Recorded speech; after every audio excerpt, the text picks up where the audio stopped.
Reading with your kids. Hey, so great to see you. Come on in. Hi, my name is Jedley, and this is the Reading with Your Kids podcast, coming to you from the beautiful neighborhood of Reedville in the southwest corner of Boston, Massachusetts. Augie the doggy is watching my back here. He's watching you, too. He wants to know if you've connected with us on social media. You can do so at facebook.com/readingwithyourkids, at Magic Jedley on Twitter, and it's at Reading with Your Kids on Instagram. We have a fantastic show for you today. Colette, Freedman, and Kimberly Much are here to talk to us about the Reluctant Fairy Godmother and the absolutely impossible good deed. Do you know what I think is impossible? I think it is absolutely impossible for you not to have a great time with us at the Chicago Toy and Game Fair. That's right. The Reading with Your Kids podcast will be front and center at the 17th Annual Chicago Toy and Game Fair, November 23rd and 24th at Navy Pier in Chicago. What a surprise. You know, at this two-day fair, kids can play with life-size toys and games from all over the world. They can meet inventors, authors, characters, enjoy interactive stage shows, and so much more in this immersive, hands-on event. Now, we are really excited to be able to tell you that you can save $3 on each ticket by going to shytag.com, CHITAG.com, and using the promo code RWYK. That's the Reading with Your Kids initials. RWYK save $3 on each ticket, and there's no limit as to how many tickets you can buy. You can buy like 30 or 40 and save $3 on each ticket. That's the Chicago Toy and Game Fair, November 23rd and 24th at Navy Pier. Joining us on the line right now from the Los Angeles area in California. They are the team that created this beautiful middle grade book, The Reluctant Fairy Godmother and the absolutely impossible good deed.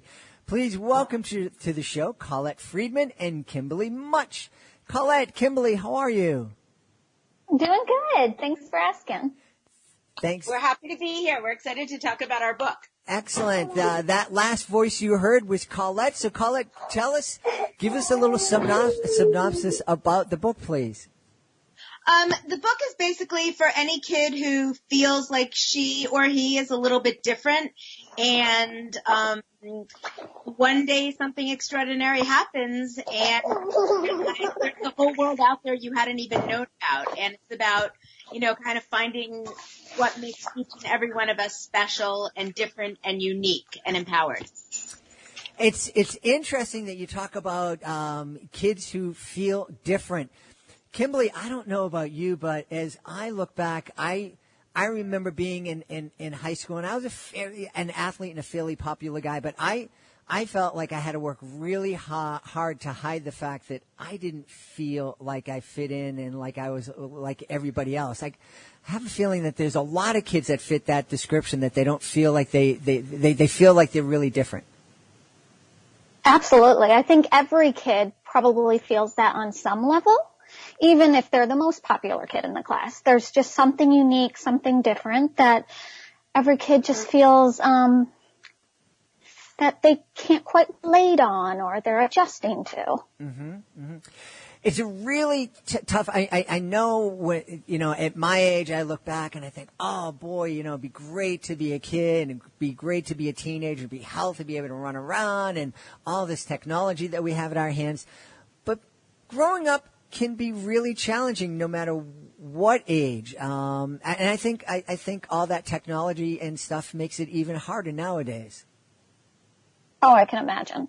I couldn't even imagine growing up with the social media that's happening right now with kids. Yeah. Colette, what inspired you and Kimberly to come together to create this book?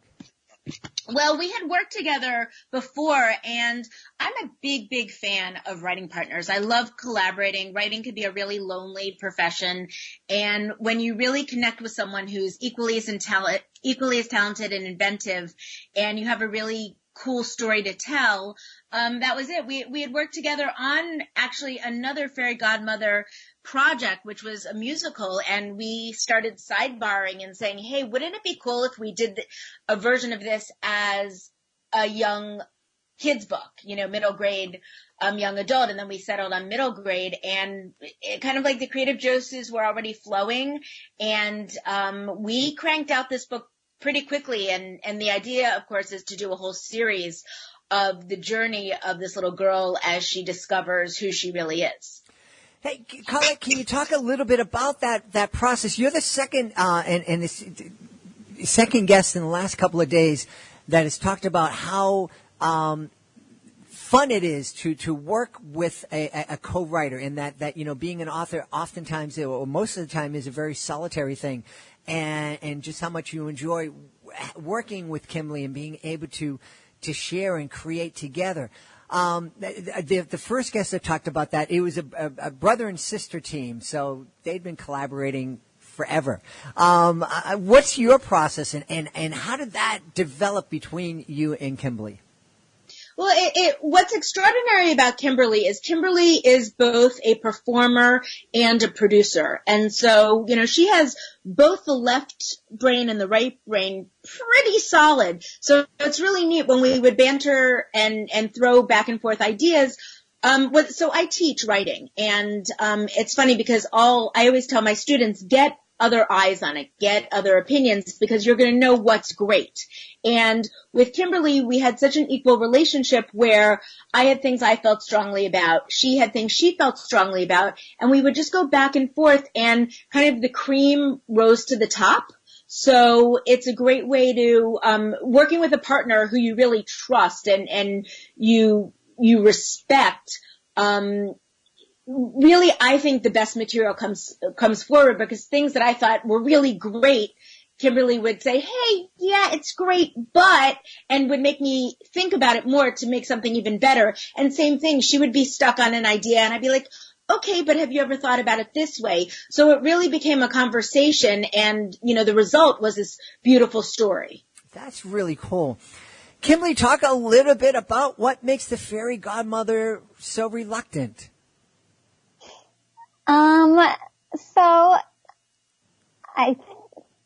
Colette, help me out on this one. I think that, Frankie she's our lead character, and she's spunky and fun and multi-layered in so many different dimensions. And she,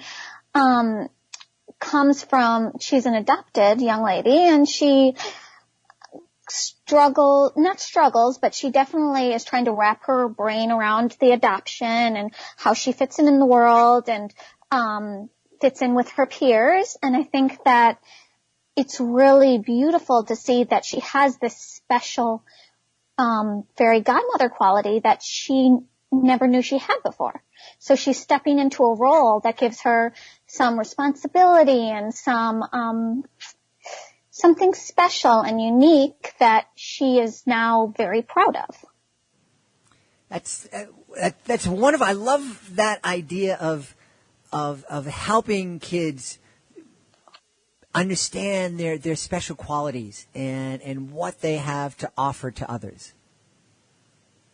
Yeah, and the reason she's reluctant is because I don't think there's a story. If it's, okay, hey kid, you're a fairy godmother, and she's like, okay, great, A+, I'm going to be the head of my class. How interesting that you're brought into this magical world, and it's still confusing, and it's still a struggle, and you're still trying to kind of figure out your identity even in this magical world. So we watch her struggle in these parallel worlds of dealing with her family and the reality at home of, chores and sibling rivalry and the bully next door, and then this magical alternate school where she also has to figure out how to do a good deed and how to get along with other people and how to navigate the different relationships of, being a kid and making friends.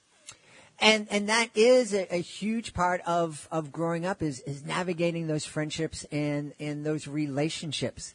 And so I'm guessing that you've had some really great responses from folks who've experienced the book.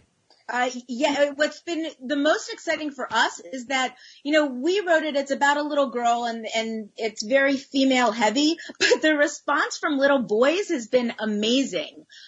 So it's pretty cool that both little boys and little girls are responding so strongly to the story. Yeah, and I think it's also opened up a whole category in the adoption world. So I recently adopted my daughter 10 months ago, and Colette and I wanted to get a book out there that could speak to those that were adopted or involved in the adoption community. And I think it's such a beautiful way of allowing those children as well to have a strong, fierce female character that can represent them in some ways.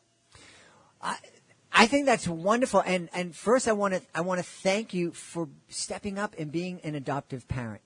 I think that is such a beautiful thing. And one of our favorite guests on the show is Dr. John DeGarmo, who is a foster care expert. And there's so many kids out there that are in need. So I absolutely just have to recognize that I'm so very happy that you've welcomed your daughter into your family, and that's just such a beautiful thing. And I love that that you've created a book for those kids, but also I think for kids who are part of part of their biological family, because I think it's important for all of us to kind of understand what other folks are going through.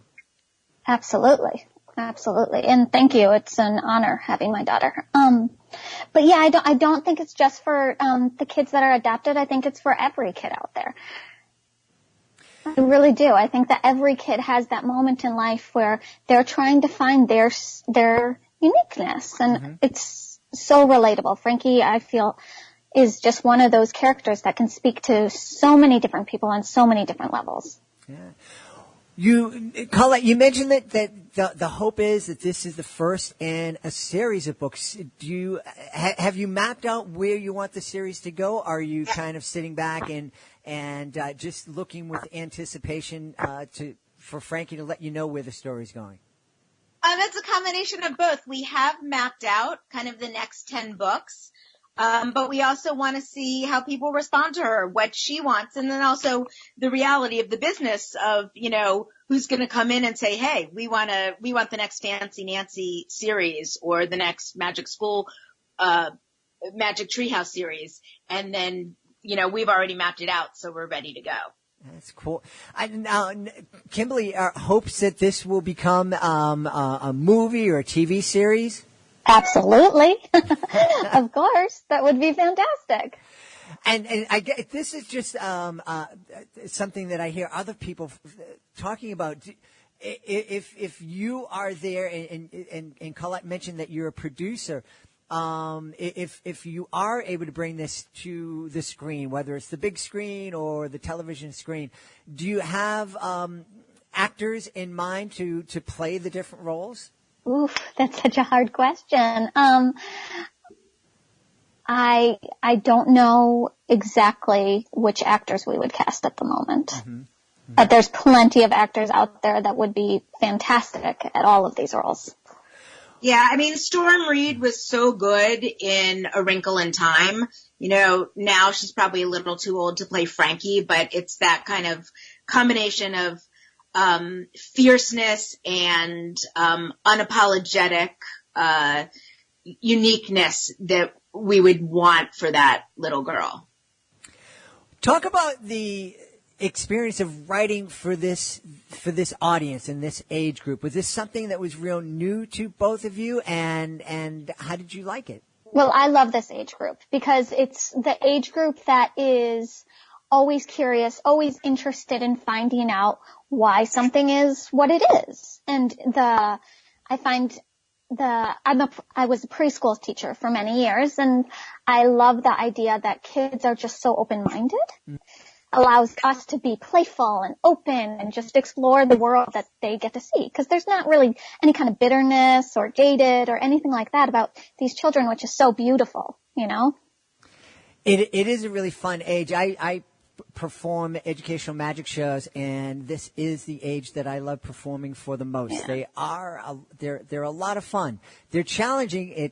They're tough, but they're also a lot of fun. See, you could play the dad because the dad owns a magic shop. Hey, I am all for that. I am all for that. I might be better cast as the granddad, but I'm. Now, any thoughts of you collaborating on a book for an older audience? Oh, absolutely. This was my first foray into middle grade. I've done YA and I've done a bunch of adult stuff, but it really comes down to collaborating. And again, it's so hard. I'd love to say it's easy to click with everyone. It's not. The reality is there are so many components that go into a perfect collaboration. And when you find someone the way kind of Kimberly and I found each other, it's absolutely something you want to go forward with in any genre, in any age group, because we know this works. Mm-hmm. Mm-hmm. I'm wondering, Colette, you mentioned that you mapped out the next 10 stories, the next 10 books. And, of course, there's, a lot where it's going to go or whatnot. But I'm curious, are you intending to have the character and the story and the writing grow with the kids? So the kids who are reading the books now are maybe 9 and 10 years old, and a year from now be 11 and 12. Is the writing going to mature with that first group of readers? You mean like Harry Potter did? Uh-huh. Probably not. Probably because it's more middle grade than YA. We're going to keep her around this age. Maybe we'll grow her a year or two, but we're also dealing with the dynamic of she has older twin sisters who are teenagers. She has a younger, very precocious sister. So we really like that we kind of hit from, I think, 2 to 16 as far as the kids in this family. And we want to hang around here for a while before we move on. So maybe depending on how successful the series goes, but for the next 10, we're definitely keeping it this same year as she navigates her first year at the Fairy Godmother Academy. That's great. And Kimberly, I'd love to know also if there are any, solo projects that you folks are working on. Is there anything, Kimberly, that you're working on right now that we want to know about? I'm doing a couple of different theater projects currently. So I also produce for some Broadway tours and UK, West End, and stuff like that. So I've got my hands in a couple of those things, and always continuing with film work as well. And, of course, our collaboration with Colette and doing more books. Wow. I mean, adopted mom, producer, playwright, you should really drink some caffeine and get a little bit more energy and do some more. I don't know. Colette, what about you? Is there something, a project that you're working on that we should know about? There's an independent film that I'm really grateful that I got to, write and be in called Miles Underwater, which is almost for the same age group. It's a coming of age story about a young boy, and there's magical realism in it as well. So I'm one of the producers on that, and we're currently editing, but that should be on the film festival circuit next year.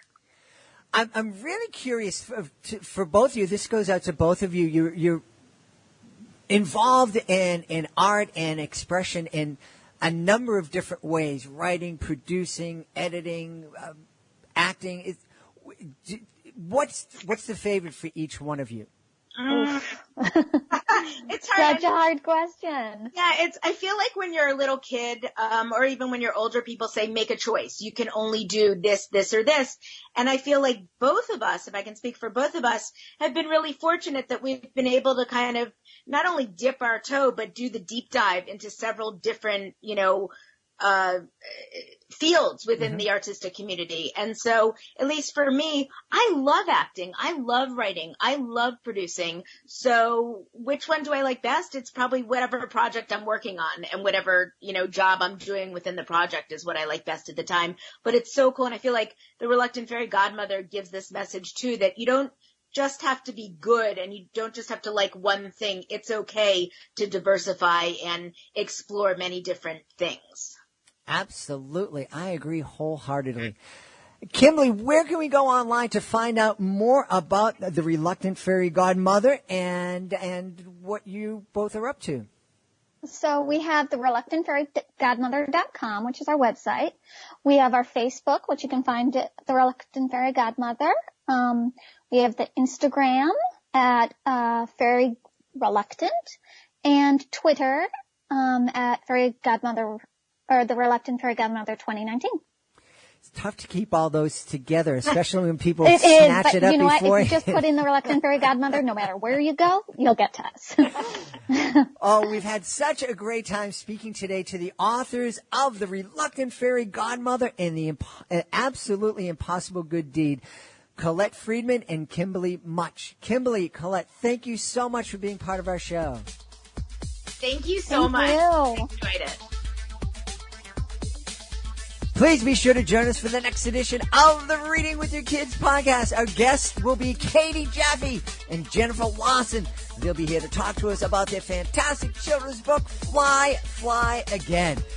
Hey, if you are the author of a fantastic children's book, I bet you were surprised that the minute that you finished writing that book, you were expected to be the person to help that book fly, fly, fly off the bookshelves. I know, most authors, they go, yeah, I'm a writer, I'm an artist, I'm not a marketer, I don't sell. Well, if you don't sell, then your book doesn't sell. And that goes for authors who work with traditional publishing houses, independent authors. It really is up to you to get out there and let the world know about your great book. And it can be so very, very difficult to do on your own. Well, you don't need to do it on your own. We would love to help you tell the world about your fantastic book. There are so many ways that we can help. Of course, being a guest on the show is a great way. It's fun. It's easy. It gives you a chance to tell thousands of people about your fantastic book. We also have the Reading with Your Kids Certified Great Read program. This has really helped so many books. We have a panel of evaluators, their kids, their parents, their teachers, and if they feel that your book is worthy of 4 or 5 out of 5 stars, it becomes a Reading with Your Kids Certified Great Read. And with that status comes all sorts of wonderful tools to help let the world know that your book is worthy of their consideration. You can find out all about this at our website, readingwithyourkids.com. I want to thank the folks who made today's show so very wonderful. Kimberly Much and Colette Freedman. Be sure to check out their wonderful, wonderful book. I also want to thank my producer, Fatima Khan, for all the help that she gives me. Be sure to check out her blog at our website, readingwithyourkids.com. I want to thank my beautiful wife for all the support that she gives me. I want to thank the folks at the Chicago Toy and Game Fair for inviting us to be out and see you all. So be sure to join us November 23rd and 24th at Navy Pier. And, of course, I want to thank you. Thank you so much for taking the time to join us today. And, as always, thank you so much for taking the time to make the world a better place by reading with your kids. I'll be looking for the next edition of the Reading with Your Kids podcast.